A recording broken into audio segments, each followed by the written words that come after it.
masuk dalam pembahasan ini, saya mengucapkan dulu dan menanya kabar untuk kita semua. Apa kabarnya semua? Saya harap semua sehat-sehat dan panjang umur serta murah rezeki. Dan saya juga meminta agar untuk subscribe, mohon diberikan dukungan subscribe-nya serta komen dan dibagi apabila bermanfaat untuk kita semua. Oke, apakah sudah di subscribe? Jika sudah, saya sudah itu 1, 2, 3.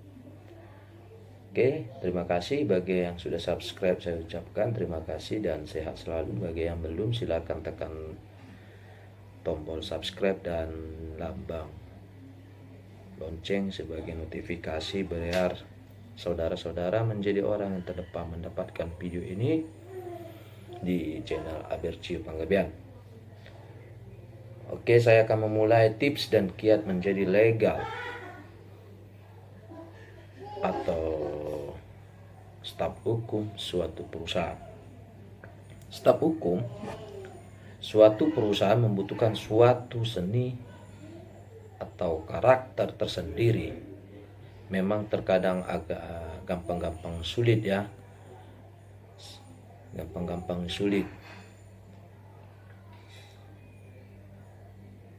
Jangan terlampau loyal pada perusahaan. Jangan pula terlalu percaya pada manajer ataupun direksi, namun juga tidak terlampau laos. Artinya, perlu melakukan penjagaan jarak. Jangan juga terlalu jauh dan jangan juga terlalu dekat. Artinya perlu juga sistem jaga jarak. Topik ini saya susun dan publikasikan mengingat mayoritas sarjana hukum berkecimpung dalam bidang satu ini. Satu kelebihan utama menjadi staf hukum suatu perusahaan, dirinya akan memiliki keterampilan serta pengetahuan praktis tentang suatu bidang hukum bisnis sesuai basis skor perusahaan tempatnya bekerja. Kekurangan utamanya cenderung menjadi tumpul, menjadi disiplin ilmu hukum. Lainnya sebagaimana kerap saya jumpai dalam praktik. Terlebih bila tugas pokok dan fungsinya hanyalah sebagai legal admin. Maka seorang sarjana hukum akan menjelma menjadi staf administrasi belaka. Tips pertama adalah waspada dan berhati-hatilah terhadap tipe calon atasan yang manipulatif. Lebih berbahaya lagi tipe pimpinan yang otoriter namun ucapannya tidak dapat dipegang.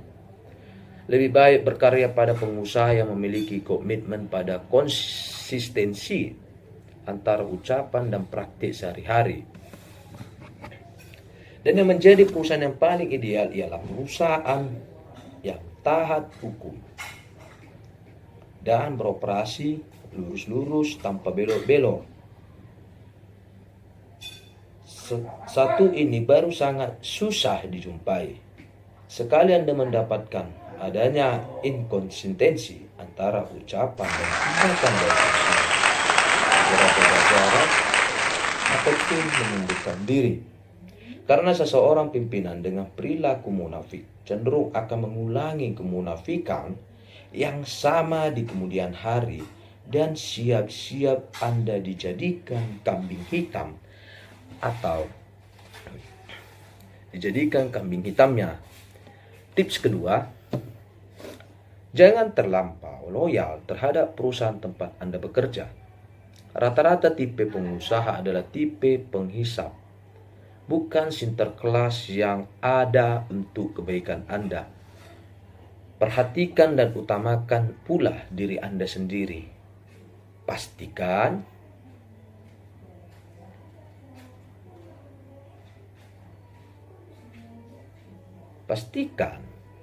Anda tidak bersikap lugu ataupun polos.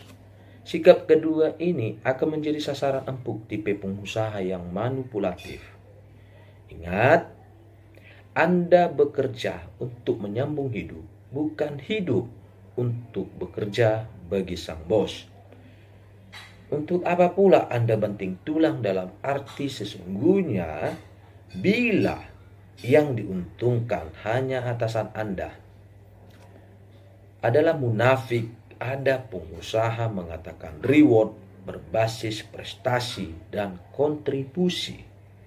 Pada dasarnya, pengusaha memiliki tabiat tidak puas, sehingga selalu memandang kontribusi Anda jauh lebih rendah dari gaji yang diberikannya, meskipun upaya Anda dapat jauh memadai. Tips ketiga, jangan mau jadi tukang stempel. Ingat, jangan mau menjadi tukang stempel. Masih kerap dijumpai perusahaan yang merekrut pegawai hukum untuk sekedar menjadi tukang stempel. Bagaimana hal ini dapat terjadi? Perhatikan ilustrasi berikut. Divisi seperti video saya yang episode 19, kawan-kawan bisa membaca lagi nanti. Saya akan mengulangi di episode 20 ini. Divisi marketing mendesak Anda meng-ACC draft kontrak bisnis rekanan Anda. Ketika Anda bersikap kritis, Anda akan dianggap tidak kooperatif dan menghambat langkah divisi marketing. Mau tidak mau, Anda akan meng-ACC-kan atau Anda akan mentandatangani dan ketika terjadi masalah, Anda menjadi kambing hitam pada perusahaan. Ketika Anda hanya menjadi tukang stempel, siap-siaplah menjadi kambing hitam atau menjadi korban divisi marketing. Tips keempat, jangan mau jadi agen korup, banyak dan kerap.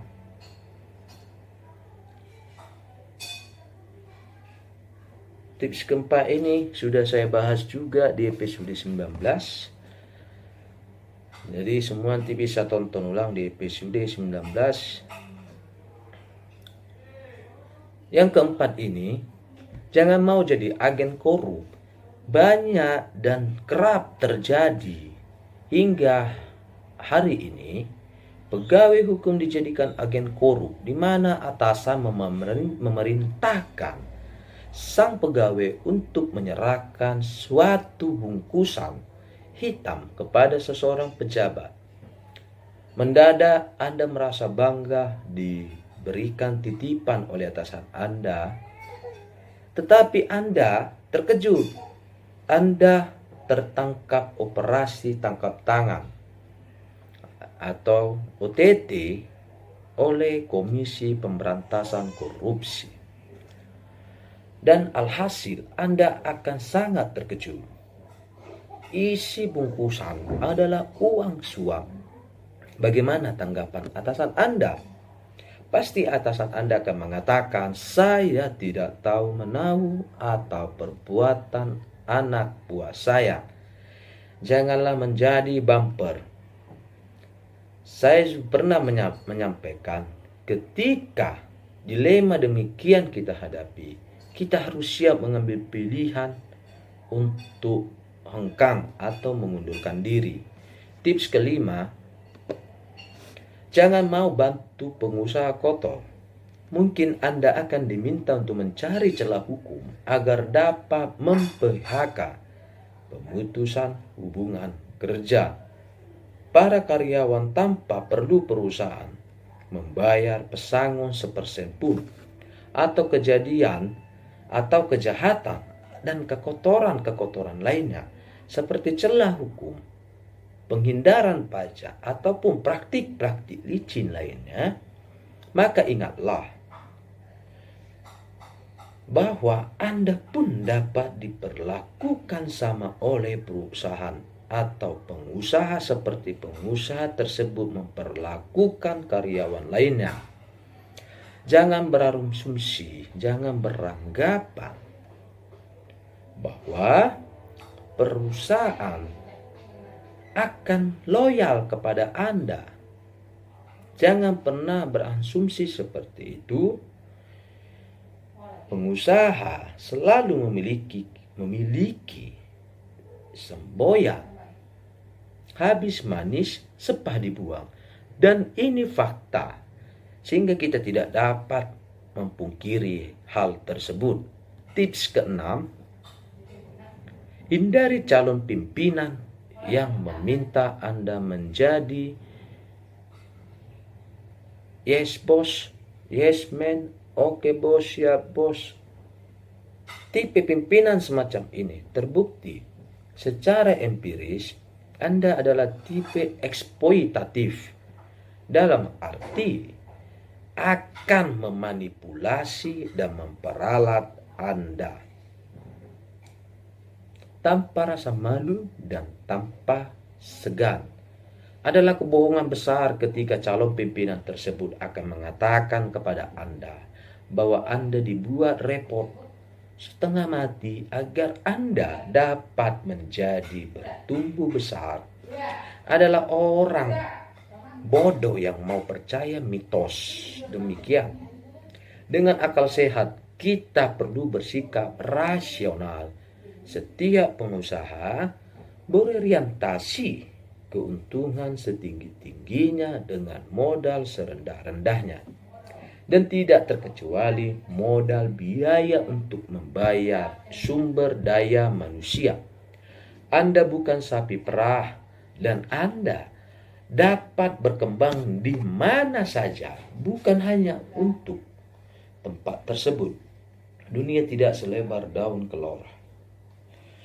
Bila Anda bekerja pada suatu badan hukum seperti PT, ingatlah selalu bahwa Anda bukan karyawan sang direksi, namun Anda adalah karyawan PT. Direksi hanyalah salah satu organ dalam PT. Di samping organ lain seperti para pemegang saham dan dewan komisaris, kita perlu belajar dari kasus pemerasan tenaga manusia oleh seorang direktur bernama EST terhadap karyawan PT. Terahasiakan nama PT-nya, di mana direktur tersebut memeras waktu serta tenaga karyawan perusahaan tersebut dengan berbagai perintah demi perintah untuk kepentingan pribadi sang direktur yang di saat bersamaan memiliki usaha pribadi bernama PT lain, yaitu PT AU dan PT MP, dengan bidang rekrutmen tenaga kerja yang serupa di PT sebelumnya atau di tempat direktur itu pertama. Tidak akan mengejutkan bila pimpinan semacam ini akan memeras tenaga serta ratusan jam kerja. Tenaga kerja dan waktu Anda hanya dengan mengkompensasi berupa sekotak nasi bungkus. Pada tahun 2008, Rapat Umum Pemegang Saham PT Jobs DB memutuskan untuk memecat secara tidak hormat direktur penyalahguna wewenang tersebut, di mana kemudian sang mantan direktur menggugat PT tersebut yang ditolak oleh MA Republik Indonesia. Jika Anda karyawan divisi hukum pada instansi pemerintah, ini lebih berbahaya lagi. Comfort zone atau posisi aman menjadi musuh utama Anda. Saya sering mendapati suatu fenomena unik.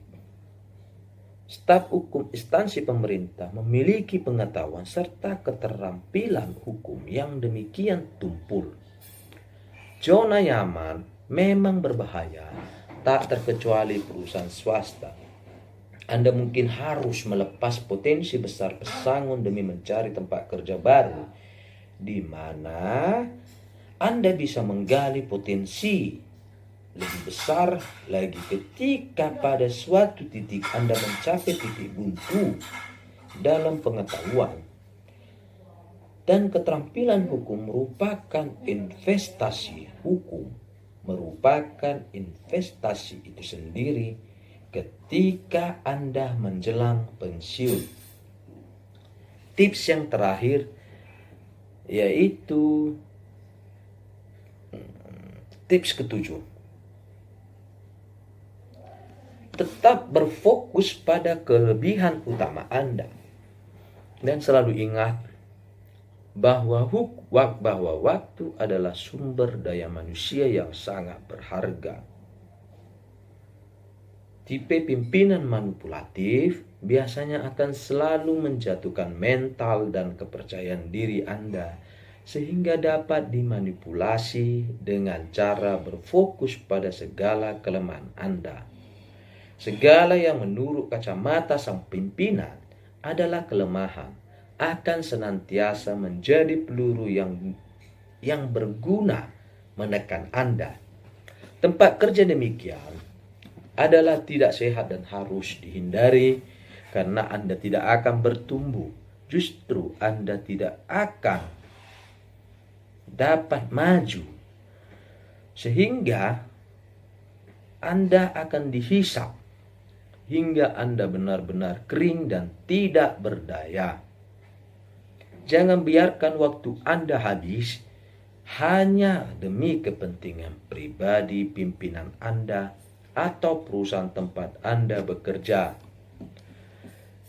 Selain terdapat beragam cara untuk bertumbuh serta berkembang, kata kuncinya adalah bukanlah bersikap loyalitas membuta terhadap pimpinan atau perusahaan tempat Anda bekerja. Bukan perihal betapa keras Anda bekerja dan berjuang, namun berapa cerdas Anda menempatkan diri. Segeralah introspeksi hubungan kerja Anda bila Anda dipaksa oleh kondisi untuk menjalankan lembur, namun tak sepersen pun uang lembur Anda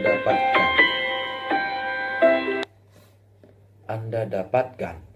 Pikirkan juga betapa timpangnya hubungan kerja bila Anda dibebani terhadap puluhan badan hukum, grup usaha, perusahaan, di mana kesemuaan itu hanya dikerjakan oleh seorang legal officer atau staf hukum. Jangan rendahkan martabat Anda dengan menjadi objek perbudakan atau jadi tukang suruh. Amati tempat Anda bekerja. Bila seorang staf dihardik oleh pimpinan yang memperlakukan karyawan secara tidak manusiawi karena bobot kerja yang overload, maka besar kemungkinan Anda pun mendapati kejadian serupa terhadap diri Anda.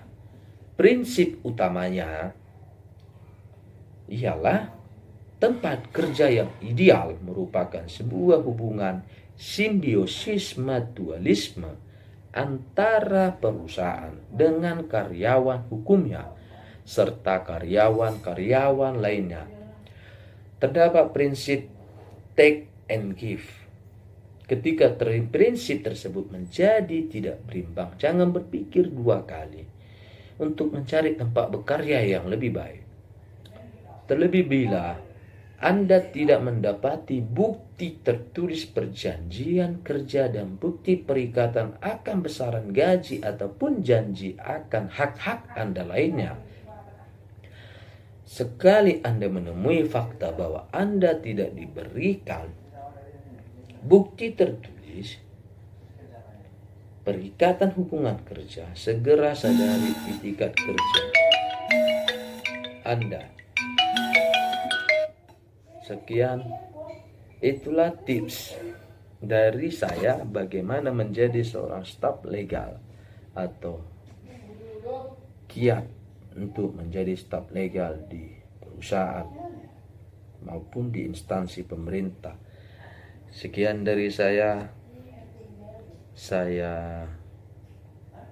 Simon Panggabean. Terima kasih saya ucapkan. Jangan lupa juga untuk subscribe-nya ya, dan dukung channel ini dengan subscribe dan menekan tombol lonceng.